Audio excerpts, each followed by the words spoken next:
गरुड़ पुराण तीसरा अध्याय। 13 दिन की विचलित यात्रा पूरी करने के बाद आत्मा अब यमलोक की ओर बढ़ती है और वहां उसका पहला सामना होता है चित्रगुप्त से।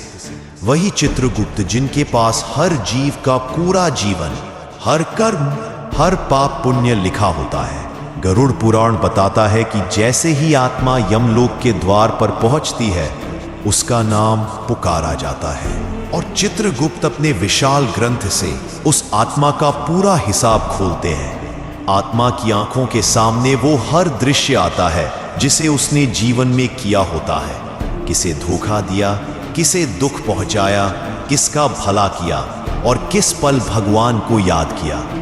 कोई भी बात छुपती नहीं, न मन की न कर्म की। चित्रगुप्त का लेखा जोखा इतना गहरा होता है कि आत्मा खुद अपनी सजा या इनाम समझ जाती है।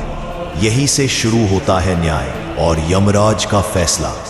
गरुड़ पुराण कहता है, कर्मणा जायते जंतुः कर्मणै वर्धते नरः सुखम दुखम भयम क्षेमम कर्मणैवाभिपद्यते। अर्थात हर प्राणी अपने कर्मों से ही जन्म लेता है, कर्मों से ही बढ़ता है और सुख दुख, भय या मुक्ति भी उसे कर्मों से ही प्राप्त होती है।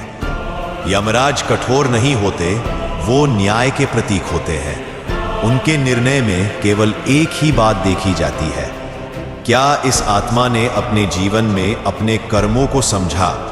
अगर हाँ, तो उसे पुनर्जन्म का एक और अवसर दिया जा सकता है और अगर नहीं, तो उसे नरक की ओर प्रस्थान करना होता है।